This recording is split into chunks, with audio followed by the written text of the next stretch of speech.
now I want to share with you a leading PGA professional's perspective on the future of coaching. Our next speaker is widely recognized for his impact on the lives of students and coaches from all over the world. The past 2 years, he's been named to Golf Digest's Best Young Teachers in America. He's working to revolutionize golf coaching worldwide by helping PGA professionals guarantee their results to players and ultimately drive value to their employers. He owns and operates WRGolf Coaching based in Folsom, California, and is the CEO of ROBINS Golf Logistix, a consulting company that mentors instructors in implementing coaching programs. Here to discuss his award-winning philosophy for coaching golf, please welcome my friend and PGA member, Will Robins.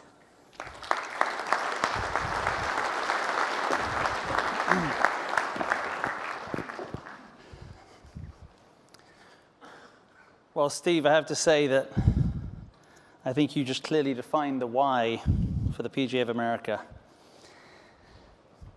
If the PGA of America wants to successfully lead the golf industry for another 100 years, we have to be willing to change, to adapt, to stay relevant.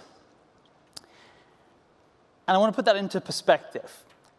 Everyone in the room, who used a BlackBerry back in the day? Raise your hand. Right, a little higher. Okay, that's a 60, 70%. Does anybody in the room currently use a BlackBerry? Oh, there's one over there. I thought they'd be too nervous to say. Okay. Now remember, BlackBerry led the industry, correct? They led the industry in the mobile phone era. But the fact is, a company that almost went out of business, Apple, took a phone out of our hands and put a computer into it. Now let me ask you this. Who, over the last, 10 years, I think it came out in 2007, has used an iPhone or currently used an iPhone? Raise your hand. Okay, everybody look around the room right now. No, raise your hand and keep it high. You see, it's not just staying relevant that works anymore. You have to transform the industry if you want to continue to lead it. I mean, think about that. We now laugh, sorry for the one of you back there with a BlackBerry, but that used to be the most important thing on our hands until we got the iPhone. So it really puts us into this idea that how are we going to go ahead and transform the golf industry? And that's what I want to talk to you about today. And just like Steve said, it's going to start with our most valuable asset, our members. You see, to me, the most undervalued asset currently at a golf facility is the teaching professional. But the fact is, when a teaching pro understands the value of a customer and realizes what their role is to help players get engaged in the game of golf, to ignite passion for the game of golf. And in doing that, what happens? Susie was talking about it. Increased spend, new players to the game, retention of customers. And there's no management company, no general manager, no course owner that doesn't want those three. So if we want to transform the industry, how do we ensure that our members, like Steve said, have the clear why, the tools, and the education to make that happen? The first thing that we have to focus on in educating our teaching staff is to really help them to understand how to get their mind into this thought of non-transactional instruction. The sort of the 1 hour lesson that is, time, money for a fix. We have to help them to understand how to build relationships. Steve was saying it through communication. How do we help them to start to understand what their role really is? It's not to fix a swing. It's to get golfers to be engaged in the game of golf. Because when we do that, all of our problems are gone. More golfers, more lapsed golfers coming back, more member spend. As Susie was saying, $30,000 a year if you can keep a golfer, and a great coach can do that. The key thing, though, is that do they understand their role? I want to go ahead and share today with you what's actually happening in the industry and talk about PGA members that understand coaching and understand their role. This is Pete Roach. He's in Vail, Colorado. And Pete came on with us a couple years ago, and we started to help him to really understand the coaching model and really help his players to get ignited, get excited about golf. Now, what was cool, obviously, for a PGA member like Pete, he doubled his revenue the first year. His teaching revenue doubled. That's fantastic. He had 30 players in his coaching program. He had kids go and play high school golf. It's all great. But if we want to transform the golf industry, what we've got to start to look at is, how's it affecting the club? Now, the average member spend at his facility, when we spoke just about a month ago, was $2,000. But when he found in his reports the people he had 3 points of coaching contact with, their average spend was over $5,000. That's transformation. That's more than doubling the member spend. But here's the problem. In the industry today, our head pro and our teaching pro have other roles. And so Pete was only able to get out to 32 of his 380 members to actually get that type of spend. What would the impact be this coming year? And I'll be able to tell you, because Pete is now transitioning into a role of member engagement and handing off some of those roles that a head professional have that an assistant pro wants to do. And in doing so, this year our goal is to get 100 players, hopefully 150 players, which in turn could double the spend at his club. If there are any course owners in the room, if there are any management companies in the room, I think you'd be pretty much seeking out someone like Pete Roach as the modern PGA coach to come into your facility, because he's going to bring value. Not just to your customers, but to you, the owner, to you, the management company. And that's where we have to differentiate now, this idea of coaching versus teaching. So as we talk about this and we start to get clear on the role that a coach has to play, we then have to start to understand our customer. And I think that one of the amazing things about being a PGA member, which I'm honored to be, is that we're in a service industry. And we get to serve our members, and we also get to serve our players.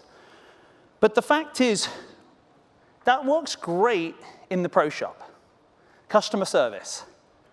But when I get on the coaching tee or I get on the golf course, it's not about customer service. It's about customer satisfaction. And there's a big difference between that. I see a lot of teachers be, well, don't worry, you didn't practice, and hey, don't worry, you missed your lesson, I won't charge you. But the fact is, let's just say the personal trainer industry. You pay someone to, what I experience, shout at you to do things you don't want, stop you drinking alcohol, stop you eating chocolate, basically do everything you don't want to do. But when you fit into that new pair of or that old pair of jeans, and you feel amazing, you rave about them to all your friends because you attained a goal that the two of you had set. Does that make sense? That it's about satisfaction for our customer. But to do that, we have to understand what they actually want. Now, I'm going to go ahead. Actually, I'll wait to bring up the slide. I'm going to give you an example through a player of mine, Joe Hoffman. And Joe came out to coaching, and in his first session, we went on the golf course, we went and played. And at the end of it, he said, Will, you need to help me fix my driver. And I was like, yeah, I know, it's awful. I mean, it was horrendous. I mean, huge crop dusting slices all over the place. So what I did was I said, look, I'm just going to take your driver away from you for 2 months. And I gave him a 6-iron, a pitching wedge, and a putter. Now, he was a little bit confused, but he said to me, well, why were you going to do that? Well, I said to him, why do you want me to fix your driver? And very simply, he said, well, because then I'd lose less golf balls. I go, yeah, I understand that, but why would it be good to lose less golf balls? Well, because I'd hit more fairways. Okay, Joe, why would it be good to hit more fairways? You see, I'm trying to get down to why does he actually want me to fix his driver? He says, well, I'd shoot lower scores, almost frustrated at me. I'd shoot lower scores. Then I annoyed him even more by saying, well, why would it be good to shoot lower scores? By this point, if you ever do this as a coach, they look at you almost angrily wanting to walk off the lesson tee. But he said, well, because then I'd have more fun.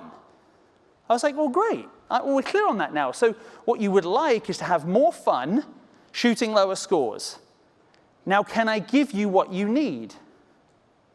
You see, because what our customers ask for isn't always what they need. And Joe went out that next playing lesson, shot 42 on the front nine with a 6-iron, a pitching wedge, and a putter. Was so excited that he went to the back nine, shot 41. He'd never broken 90 before. And the thing is that when we get into this model of giving our customers what they actually need because we listen to them and understand why they want it, now we can start to transform the industry. Now we can get the results that they desire. Joe is now a single-digit golfer, his wife now plays, and his son's been in my coaching program for 5 years and is on his path to play college golf. That's the impact of understanding why people play golf. They play golf because they want to have more fun. And most golfers, would you raise your hand, would say, and we're all golfers, would you say sometimes golf is a little bit frustrating? Raise your hand. Okay, good. I just want to check we had no liars in the room. Okay. The fact is, though, that so often we just try and fix the problem rather than getting to know our player, start to build a relationship. And I think that's where coaching really comes in, this step of becoming a coach, and why it's so important to become a coach is that, let me put it this way, a lot of people say to me, Will, I'm a coach. And I say, well, why? And they say, well, we go on the golf course and I work on the mental game, and I also work on short game. Brilliant. That's a holistic way of looking at golf. That's brilliant. But there's a difference between coaching and teaching. And it's very simple. Any great coach that works for any organization knows when they come in, there are expectations. And if they don't win the Super Bowl, or if they don't make it to the playoffs, they're going to lose their job. You see, a coach, the way to define a coach is they are accountable for the results of their players. And if we truly want to change the golf industry and transform it to stay relevant, then we have to start being willing to guarantee results for our players. Now, that might sound a bit extreme. I said guarantee results for our players. Might sound like a bit of a crazy idea, may sound like it's not possible. My opinion is Airbnb is the most insane thing I've ever heard of. Hey, I'm going to rent my bed out. It'll be great. Could you give me a few $1 million? It'll be a great company. Would anyone have invested in Airbnb? No. And now it does more rooms per night than the top 3 hotel chains in the world combined. Because it was different. It thought differently. And the fact is, in America, I'm from England. If you want a refund, good luck. Okay? Out here, we guarantee things. And if you're not willing to guarantee them, then guess what? You're over-promising and underperforming. And why should you be a PGA coach if that's what you're doing? The whole world is based on reviews. How are you helping me? How are you taking my game to the next level? And we have to be accountable for those results. But to do that, as I talked about earlier, we cannot sell a 10-pack of lessons or a 1-hour fix. We have to actually get to know our customers. We've got to talk to them and find out their goals. We've got to find out what their commitment level is. We've got to get on the golf course and play golf with them. And then we have to sit down and create a plan that we're willing to stay accountable to. So now we underpromise and overperform. I've been doing this for the past 10 years, and I'm going to just go ahead and show you here some of the results that we had. Someone like Kerry McLean that you think probably couldn't drop 57 shots in 8 weeks, but she actually did go out and play 9 holes right before, the day before, and shot 72, which I thought was very committed of her to count all those shots. And she actually shot 40-41 in 2 back-to-back 9s, but it wasn't on the same day, so we didn't count it in there. Because we got out there and we started to give players what they need. We had a plan for them. We built a relationship. And over time, it got to the point where we say to a player, if you shoot over 90, we'll guarantee you 10 shots in 10 weeks. How do we do that? We get to know our players, we build a relationship, and we build a plan. And then we give them what they need, not what they always ask for. Now, that's great for the players, but we also implemented this with the juniors. Our junior program closed down, and I asked if I could take it over. We went from having no juniors to 150 the first year, and then within 3 years, we were at 230 juniors, which I believe will pop up right there. But what was amazing was when we asked them, we did a survey, we started to ask, how often are you coming out to the club? We didn't really ask them how much money they spend, but we figured out when they came out, how many balls they were hitting, and we found out that the average spend was just under $900. But 83% of the people who came to the course were new to the course into our programming. Now think about that for transforming the industry. That was over $300,000 of additional revenue in our first year of full coaching. That, I believe, would get management companies and course owners to search out a PGA coach. Because we're impacting the players, we're impacting the course, and in doing so, in 2007, my income from teaching privately was $20,000.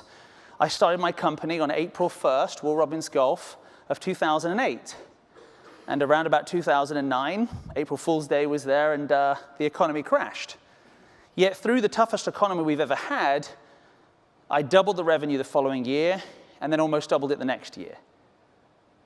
What sort of impact does it make for a PGA member who can actually go from making $20,000 or $30,000 to over $100,000? If we want to stay relevant, Steve said it, we have to provide products, tools, education for our members that will transform their lives. That's what is expected in the modern era of business. So it was a lot of fun to have those all happen and start to get into this sort of coaching model and listen to my customers and obviously understand the role. But the final thing that I think we need to understand about being a great coach is how to build the culture. And the key thing about culture is building a community where people actually want to come to the golf course and want to practice and play with other members, with other golfers. Because a great coach understands that their role is to facilitate learning. And to do that, they have to create the right environment. And what I mean by that is the environment becomes so enjoyable for your players, so much of a community, so much of a culture, that the byproduct is good results. Think about something like CrossFit. I don't particularly like working out, but people that go to CrossFit, there's a culture there where they are running to go and work out. They can't wait to be there, but it's to be around their friends. There's a thing called workout of the day, and you can see everybody in the world who's also done that workout and where you level up against them. There's community, there's culture. And in doing that, the byproduct is, yes, I lost weight, and yes, I got stronger, but it's not the focus. There's nobody better in the industry right now that I know than Sarah Dent, who is a coach in Naples, Florida. And Sarah came on board with us about 18 months ago. And she was having great success with the private model and some clinics, but was completely burnt out. Just teaching hour after hour. The members were demanding more of her, 7 days a week for season. And so we helped her transition over to the coaching model. And she just got it. She ran with it. And so her first year, she increased her revenue by a good amount. She had 85 people in her coaching program. But it was to the point where the community, when I went out there and coached with her, it was a cult. And I know people think of cult in a negative way, but it was a culture that everybody wanted to be in Sarah's program. This year, she's going to have 115 people in her coaching program at $240 a month. The club has completely changed because of it. And to the point that this season, 3 people joined the club and specifically said to the general manager, I'm joining the club because of Sarah and her program. It's $125,000 to join Royal Point Siena. That's transforming the industry. That is what golf course owners, management companies will come for if they know that they can have somebody who's generating close to $500,000 worth of revenue. That's not with dues, monthly dues, obviously. And that's all because Sarah understands what her role is.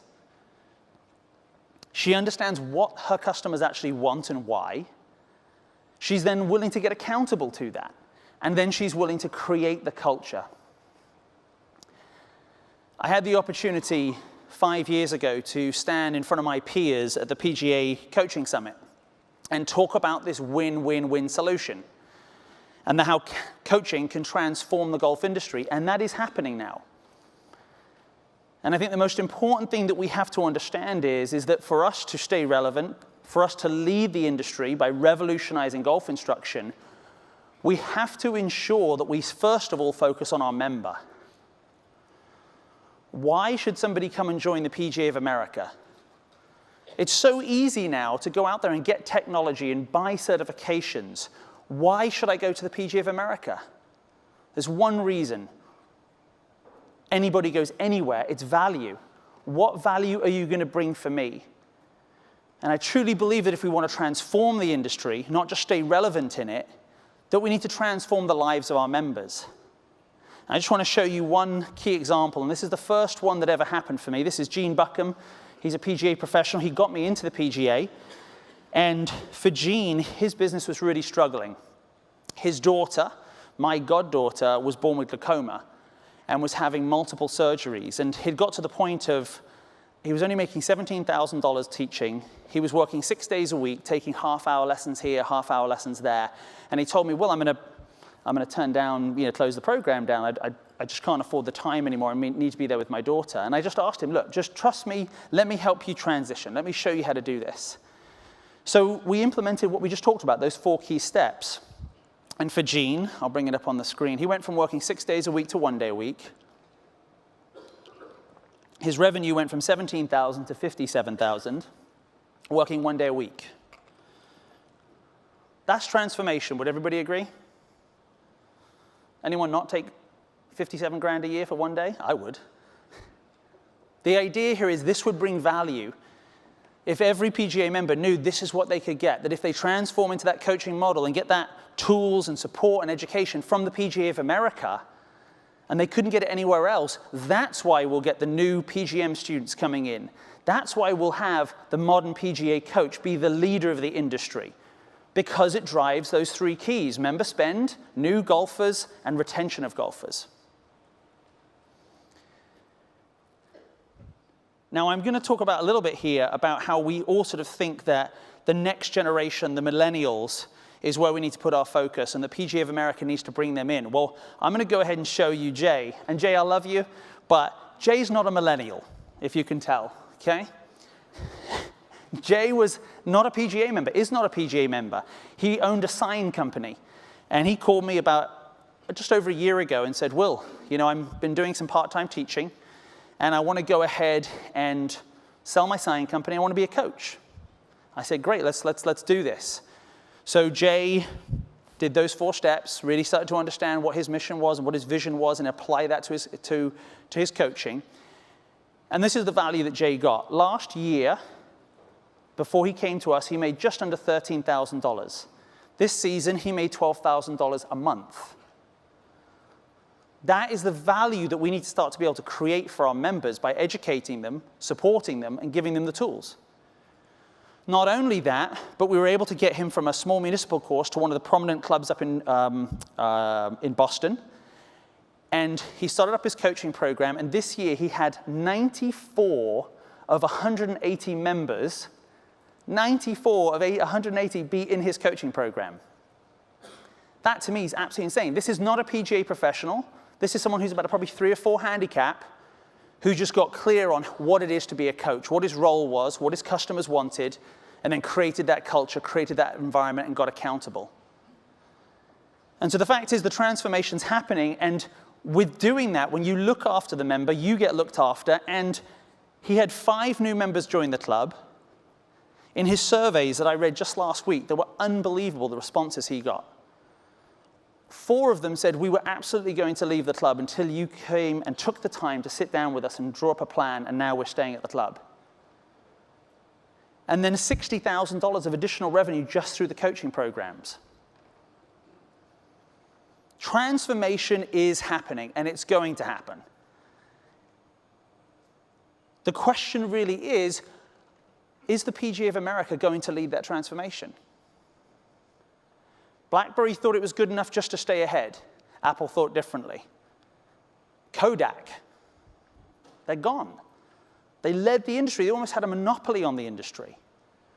We have to start to understand that the modern generation of PGA coaches has to bring value. If we don't get results for our players, they're not going to stay in the game. If we don't get results for our PGA members, there's no reason in being a member. So the fact is, I finish by challenging every one of you to decide this transformation is happening. Is the PGA going to lead it? And are you going to be on board? Thank you.